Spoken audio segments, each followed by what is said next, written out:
मित्रों, जिस तरह दिन के बाद रात होना निश्चित है, उसी तरह जिसने भी इस मृत्यु लोक में जन्म लिया है उसका मरना भी निश्चित है। हिंदू धर्म ग्रंथों के अनुसार ऐसा माना गया है कि जो भी अच्छे कर्म करता है उसे मृत्यु के बाद स्वर्ग, और जो बुरे कर्म करता है उसे नरक का कष्ट भोगना पड़ता है। लेकिन मित्रों, आज मैं आपको गरुड़ पुराण में वर्णित पुरुषों से जुड़ी कुछ ऐसी बातें बताने वाला हूँ जिसके अनुसार 99% पुरुषों को मृत्यु के बाद नरक में ही स्थान मिलता है। तो आइए मित्रों, मिलकर जानते हैं कि आखिर वो कौन कौन से ऐसे कर्म हैं जिसकी वजह से मृत्यु के पश्चात अधिकतर पुरुष नरक ही जाते हैं। नमस्कार और स्वागत है आप सभी का द डिवाइन टेल्स पर एक बार फिर। मित्रों, कर्तव्य और कर्म मनुष्य जीवन के दो प्रमुख अंग हैं। जन्म लेते ही मनुष्य कर्तव्य के जटिल बंधनों में बंध जाता है। गीता में भगवान कृष्ण ने कहा है कि हर मनुष्य का कर्तव्य उसके द्वारा किए गए कर्मों को प्रभावित करता ही है। इतना ही नहीं, भगवान ये भी कहते हैं कि जो भी मनुष्य अपने कर्तव्यों का निर्वहन सही से करता है उसका जीवन सत्कर्मों से भर जाता है, और जो मनुष्य अपने कर्तव्यों का निर्वहन नहीं करता उसे जीवन भर पीड़ा सहनी पड़ती है, अर्थात वो कर्म भी सही से नहीं कर पाता। इसके बाद अर्जुन के पूछने पर भगवान कृष्ण बताते हैं कि मनुष्य के कर्तव्य से विमुख होने का सबसे बड़ा कारण मोह है। जिस मनुष्य ने भी इस धरती पर जन्म लिया है उसका सबसे पहला कर्तव्य अपने धर्म का पालन करना है, और फिर राष्ट्र और समाज के प्रति अपने कर्तव्यों का निर्वहन करना है, और फिर अंत में आता है अपने परिवार के प्रति कर्तव्यों का निर्वहन करना। परंतु जो मनुष्य मोह से वशीभूत हो अपने परिवार के प्रति कर्तव्य को ही अपना धर्म समझ लेता है और बाकी कर्तव्यों से विमुख हो जाता है, तो ऐसा मनुष्य न तो अपने परिवार से जुड़े कर्तव्यों का पूर्ण रूप से निर्वहन कर पाता है और न ही अपने बाकी कर्तव्यों का। 18 पुराणों में से एक गरुड़ पुराण में ये कहा गया है कि अधिकतर मनुष्य जन्म के बाद से ही मोह के जाल में फंस जाते हैं।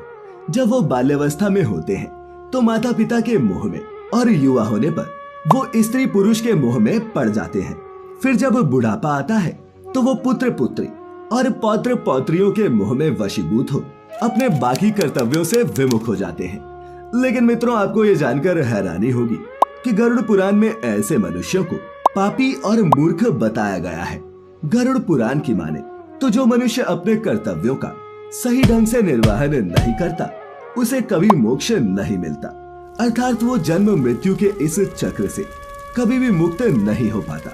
गरुड़ पुराण के अनुसार ऐसे मनुष्य जो अंत समय में भी अपने परिवार के मोह में बंधे रहते हैं वो मूर्खों की श्रेणी में आते हैं। गरुड़ पुराण की माने तो ऐसे मूर्ख मनुष्य किसी भी अवस्था में आत्मा के अधीन नहीं होते। इतना ही नहीं, ऐसे मनुष्यों के बारे में गरुड़ पुराण ये तक कहता है कि यमदूतों के लोहे के पाश से बंधी हुई आत्मा भी एक बार मुक्त हो सकती है, लेकिन मोह से बंधे हुए मनुष्य का मुक्त होना असंभव है।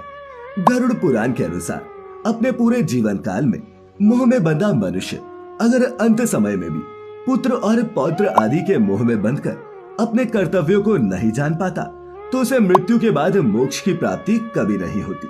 साथ ही ऐसा मनुष्य मृत्यु के बाद सीधा नरक जाता है। और मित्रों, यही वजह है कि गरुड़ पुराण कहता है कि अधिकतर पुरुष मृत्यु के बाद नरक को जाते हैं।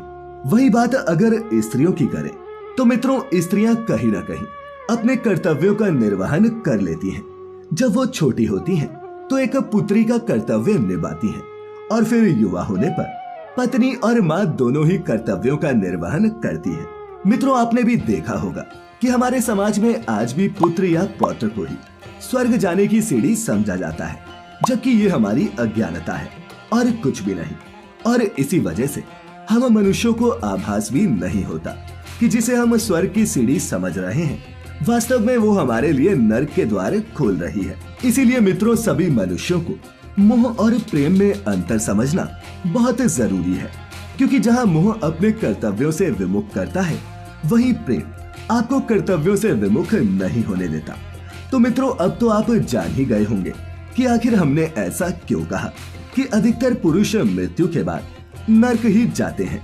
तो अगर समझ में आ गया हो तो इस जानकारी को खुद तक सीमित न रखें, और इसे शेयर करें अपने मित्रों रिश्तेदारों के साथ। ऐसी सभी धार्मिक और आध्यात्मिक जानकारियों के लिए जुड़े रहें द डिवाइन टेल्स परिवार के साथ। तो मित्रों, फिलहाल आज के लिए बस इतना ही। अब इजाजत दें। आपका बहुत बहुत शुक्रिया।